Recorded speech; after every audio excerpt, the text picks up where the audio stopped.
cahaya karena malam kan matahari tidur nggak ada. Kemudian meningkatkan kualitas lingkungan dan keamanan gitu, kayak taman, jalan raya dan sebagainya. Butuh sesuatu yang cahaya yang baik, kalau enggak mobil bisa tabrakan, tingkat pencurian tinggi dan sebagainya. Ini sebuah ruangan. Kegiatan yang dilakukan di dalam ruangan ini perlu ditunjang dengan pencahayaan agar dapat melakukan aktivitas dengan efektif. Ya. Ada cahaya alaminya, ada cahaya buatannya. Ya. Ada cahaya matahari yang cenderung daylight putih, ya. Ada yang cahaya buatan yang cenderung lebih warm.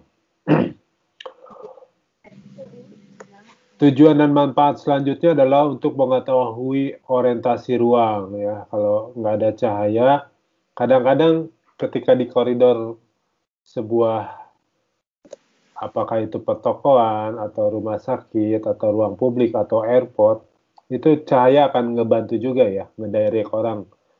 Misalkan orang ini harus lurus, walaupun gangnya banyak kiri kanan. Makanya yang dinyalakan koridor yang lurus, terus kayak gitu ya.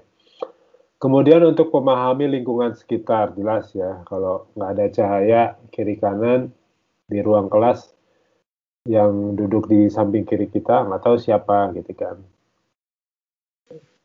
Kemudian untuk membantu manusia kegiatannya, ya belajar dan sebagainya, kebutuhan ruang yang menyenangkan, jelas cahaya akan mempengaruhi kesenangan manusia, apakah dia nanti akan gembira, sedih, dan sebagainya. Kenapa diskotik atau pub atau kafe ada lampunya kerlap-kerlip dan sebagainya, ya. Itu kan cahaya mempengaruhi kegembiraan juga. Kemudian kebutuhan akan adanya pemandangan yang menarik, kebutuhan akan adanya pada lingkungan visual. Pada prinsipnya cahaya cuma hanya dibagi dua, ya, alami dan buatan. Nah, di sini alami yang jelas berasal dari matahari dan bulan. Bulan itu kan setahu kita adalah pantulan dari cahaya matahari. Ya, jadi kalau di bahasa Quran kan ada namanya cahaya, ada namanya pelita. Gitu. Matahari itu pelita, gitu. Bulan itu cahaya, nur. Gitu. Jadi pelita itu sumbernya, kalau nur itu dia cahaya yang dipantulkan. Nah, kemudian alami itu termasuk ini nih. Kalau kita bikin api unggun, bikin obor, nah, itu cahaya buatan, kita bikin api gitu. Dari lilin itu buatan gitu, bukan alami ya. Karena memerlukan sumber energi. Jadi intinya cahaya alami itu cahaya yang datang langsung, kita tidak berbuat apa-apa, tidak menghabiskan sumber daya yang ada di bumi gitu. Nah, itu cahaya alami. Tapi ketika bilang itu lilin, itu cahaya dari kompor, itu cahaya dari korek api, itu udah termasuk cahaya buatan. Jadi bukan hanya lampu cahaya bukan lampu pijar yang sekarang kita kenal. Jadi kalau sebelum dulu belum ada lampu pijar kan cahaya buatannya adalah lilin atau lampu atau obor ya. Dan itu termasuk cahaya buatan karena menghabiskan sumber daya kayak minyak, lilinnya itu sendiri dan sebagainya. Cahaya buatan ya udah tadi yang saya jelaskan. Pemanfaatan cahaya alami dalam desain. Nah, kenapa kita harus belajar? Karena sebagai elemen pembentuk ruang, ya. Seperti saya jelaskan di awal, kamu konsep ruangannya apa? Mau dibikin gembira, mau dibikin mistis, mau dibikin suatu yang euforia, mau dibikin suatu yang glamor, mau dibikin sesuatu yang sensasional, itu kan sangat dipengaruhi sama tata cahaya. Kemudian berperan juga sama kesehatan manusia, ya jelas ya. Kalau orang kurang cahaya itu, apalagi cahaya alami akan lemes gitu. Makanya ketika musim COVID kemarin kan Orang suruh berjemur antara jam 10, jam 7 sampai jam 10 gitu, dan sebagainya. Kemudian dengan kreativitas, elemen pembentuk kenyamanan visual dan thermal ini dapat difungsikan sebagai elemen estetis pembentuk ruang, ya.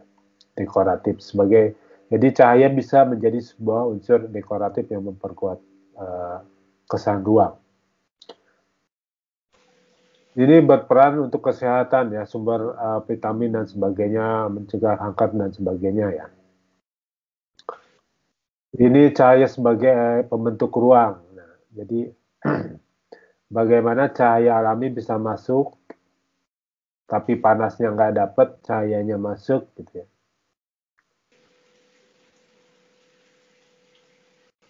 Nah, ini adalah sebuah gereja karyanya Tadao Ando ya.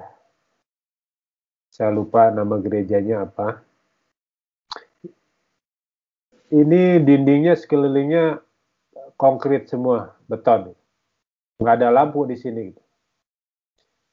Tapi kesan apa ya? Kalau rumah peribadatan itu harus ada kesan religiusnya gitu. Kesan religius bisa dimunculkan sama cahaya. Gitu. Jadi cuman ada coakan berbentuk salib, cahaya dari luar masuk, itu kesan religius, kesan keagungannya muncul. Nah ini salah satu fenomena atau permainan pencahayaan dalam desain interior dan arsitektur yang mempengaruhi suasana ruang ya. Dan sangat menarik. Nah ini contoh kalau pakai rooster, pakai bilah-bilah bukaan, efek cahaya matahari masuk ini akan sangat menarik gitu. Jadi matahari pagi dan sore ini kan akan jalan, biasanya akan bagus dan menarik. Ini kan salah satu trik desain interior gitu, yang mengadaptasi atau dipengaruhi sama iklim ya. Jadi kenapa orientasi penting ketika kita mendesain sebuah hunian atau sebuah properti? Karena akan berpengaruh cahaya alami yang masuk. Kemudian sejarah, ini kita materi terakhir, jadi sedikit lagi, slide-nya cuma 28 ya. Ini sudah slide ke 20-an sekian. Nah, penemuan cahaya alami pertama itu ya ini kita, dari api. Ya. Dari api dibikin obor, orang zaman dulu masuk gua dan sebagainya. Kalau kita nonton film-film dulu ya cahayanya dari obor, tapi ketika terus berkembang gitu kan, obor itu terlalu panas, oh ditemukanlah lilin. Lilin itu cahayanya lumayan bagus tapi dia tidak panas, terus dia bisa bertahan lebih lama, ditaruh di beberapa pojok ruang dan terang gitu. Nah kemudian berkembang lagi gitu, lilin itu pendarannya kurang luas, akhirnya ditemukan sama argan, istilahnya kayak lampu cempor lah. Jadi cahaya itu ada kaca penutupnya seperti ini gitu. Ini untuk mempengaruhi oksigen yang masuk ke dalam si bola api gitu. Kemudian membantu cahaya lebih berpendar gitu.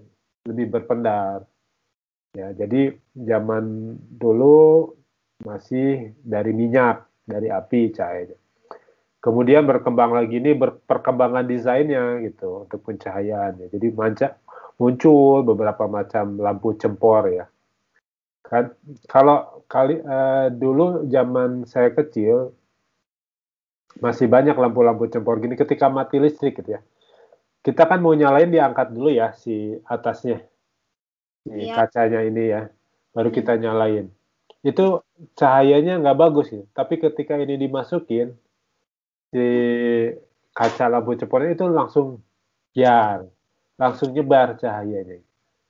Nah, itu kan sebuah penemuan yang amazing pada waktunya, pada saat waktu itu ya.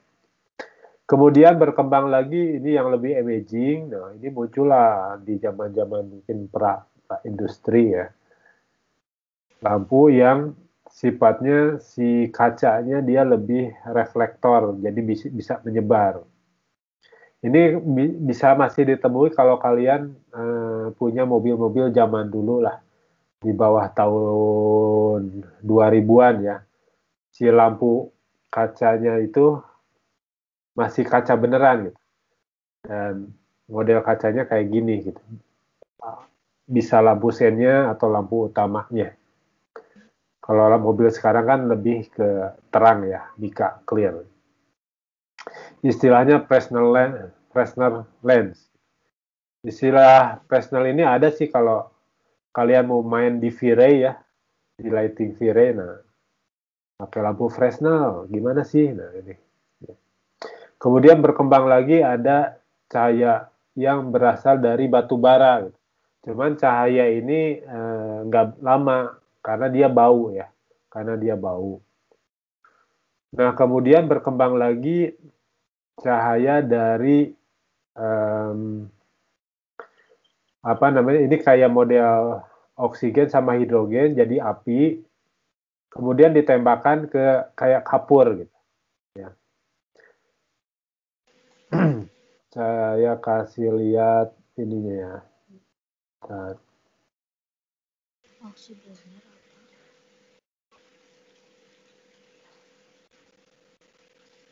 Saya kasih lihat visualnya. Nah, ini masih error.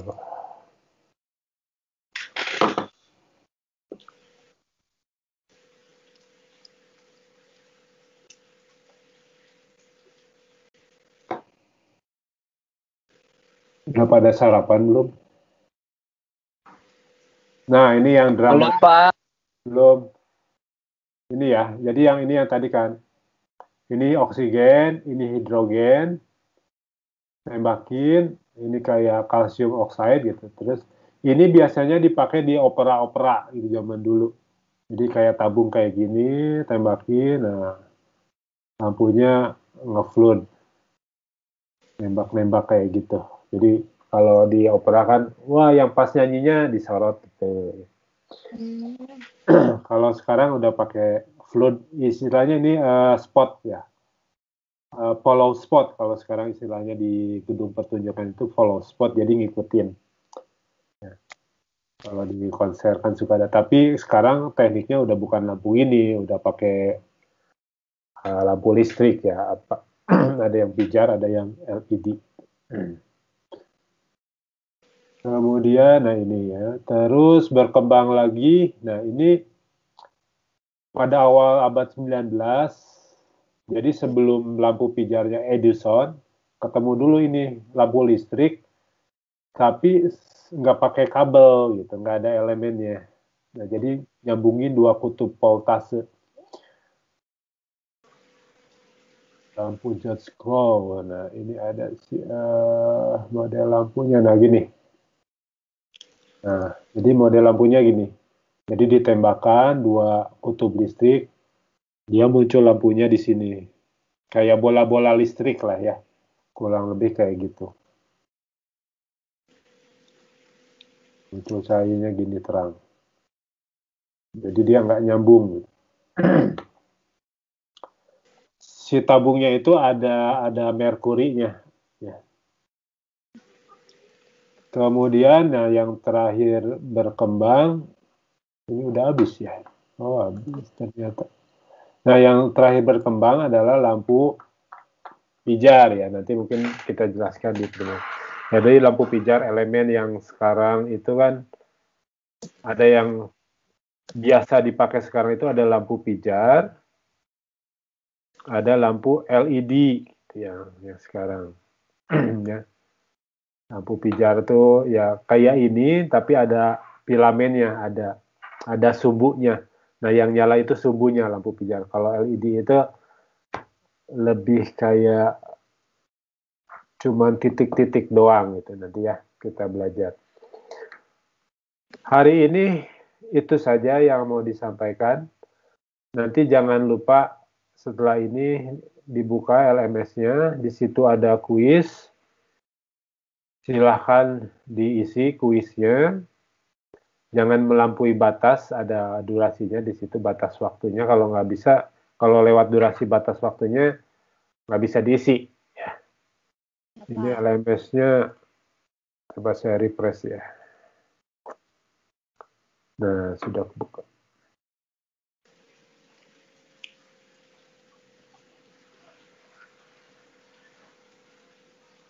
Nah, ini tadi pertemuan tadi. Nah, ini kalau mau download PPT-nya ada ya, ini tinggal kamu klik. Udah, Pak. Ya. Kemudian ini kuisnya diklik, nanti diisi. Terus kalau ada pertanyaan-pertanyaan tentang materi 1 tadi, bisa ngobrolnya di forum yang ini.